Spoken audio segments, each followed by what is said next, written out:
Bonjour à tous, aujourd'hui on se retrouve pour une nouvelle vidéo concernant le cake. Alors c'est-à-dire que là en fait on est sur la rétrospective d'hier où en fait on voyait une zone de correction aux 50% de Fibonacci pour notre vague 4 et après en fait on allait travailler en fait les vagues jaunes pour avoir on va dire une vision moyen long terme sur le cake. Donc je vais revenir en fait justement sur ce qui a été montré hier. Donc voilà, c'est-à-dire que là vraiment pour moi la 4 n'est pas finie, on doit toujours attendre cette zone des 4,6, 4,5 dollars. Bon, hier, on avait vu qu'en fait, il était difficile en fait de travailler nos objectifs en fait de grande vague, même cette extension de 5, parce qu'on voyait avec les Fibonacci que tout finissait en tronqué. Donc, c'est-à-dire que toutes les vagues finissaient, on va dire, sous ou alors au niveau du sommet de la vague 3.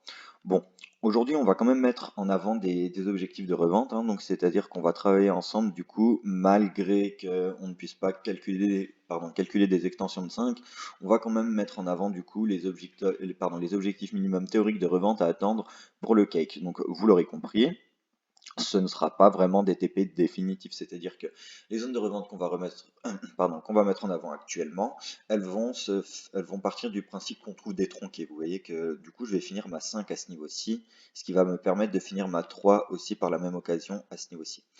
Ça va me permettre du coup justement de mettre en avant les projections minimales théoriques à atteindre. Et du coup, je vais faire en fait, je vais adopter le même principe pour en fait cette vague 5, hein. Donc c'est-à-dire que on va le voir, hein, mais les calculs d'extension de vague 5 n'est pas possible, donc je vais faire la même chose, je vais faire en sorte que cette vague 5 finisse, voilà, je vais la faire en tronqué comme j'ai fait en fait avec cette vague 5.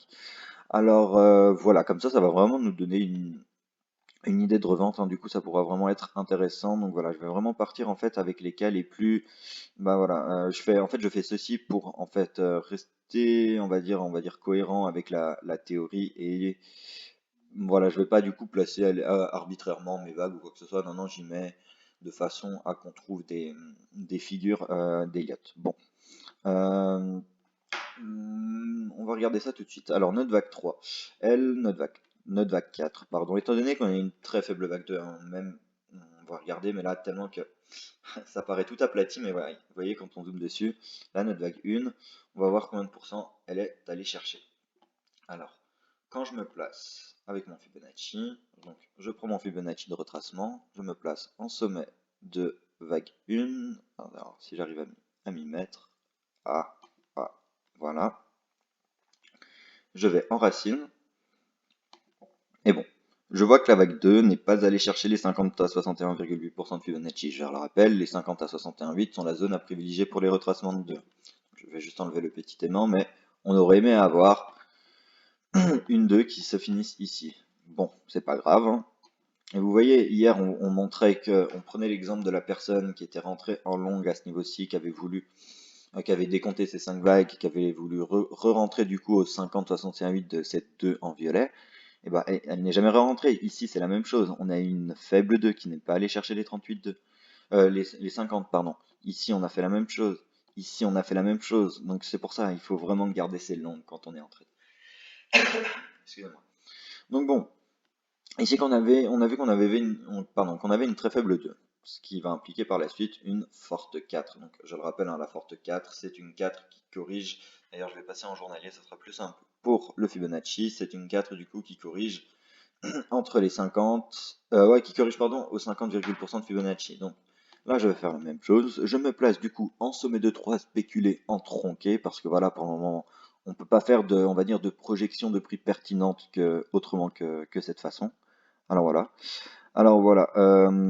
Du coup, ce qui nous ferait du coup aussi une 4 qui reviendrait à ce niveau-ci. Et vous allez voir, hein, quand je vais prendre mes objectifs d'extension de 5, ça va nous faire que, que des tronqués. Donc, c'est-à-dire que, voilà, je vais même mettre, voilà, pour que j'ai mon bas de 4. Même quand je me place comme ceci, hop là, ah non, c'est pas le bon fibo ça. Quand je me place en racine, donc à ce niveau-ci, que je vais en sommet et que je remonte comme ceci, au 50, on fait tout détronquer, on fait tout détronquer. Donc, ce qui voudrait dire que, étant donné que je peux pas calculer ça comme ça, je vais mettre du coup aussi ma 50 tronquée, mais vous vous doutez bien que ça m'étonnerait qu'on ait ce genre de figure à 3 tops, franchement, ça serait assez incroyable, mais bon. Bon, maintenant qu'on a vu le sous-décompte des vagues jaunes, Je vais passer du coup aux vagues blanches, parce qu'en fait, voilà, c'est si vraiment pour un, on va dire pour un petit plan d'investissement moyen terme, on va travailler, bah, en fait, ces vagues-là, c'est-à-dire revendre avec les vagues blanches, et pourquoi pas du coup, idéalement en haut de la 5. Bon, ici c'est le même travail, on va faire exactement le même travail, donc une vague 2, on va toujours jouer avec les statistiques les plus fortes, et on sait qu'une vague 2 a plus de chances de retracer entre les 50 et les 61,8. Donc, quand on aura fini ce cycle en jaune, la prochaine zone de rachat pertinente, si, bah, bien sûr, dans le cas où on a tout plein de tronqués, mais vous l'aurez compris, hein, il faudra faire le même travail une fois qu'on aura nos réels plus hauts avec nos réels plus bas de sous-vagues, etc., etc. Donc, dans ce cas, la prochaine zone de rachat entre les 50 et les 61,8, donc je vais placer ça, voilà, au 61,8. Et après, par la suite, bah, pump, pump, pump. Hein, donc après, c'est-à-dire que là, on va aller chercher notre vague 3. Notre vague 3, je le rappelle. D'ailleurs, je sais pas ce que c'est ça. Notre vague 3, je le rappelle, a pour objectif les 161,8, 261,8 et 423,6. Et là, on va voir que du coup, ça va vraiment nous faire des zones de, en fait, de revente qui commencent déjà à être assez intéressantes. Hein. Donc, je me place comme ceci, je redescends au niveau des 61,8% de Fibonacci et je vais indiquer du coup les TP avec vous. Donc, il en manque un, voilà. Donc, première zone de revente se trouve aux alentours des 161,8% de Fibonacci, qui dans notre cas nous amènerait à un prix aux alentours des 17 $. Donc, premier TP pour cette 3. Deuxième TP de 3 se trouve aux 261,8% de Fibonacci, qui nous ferait un TP aux alentours des 26 $. Et là, vraiment, ça serait déjà énorme.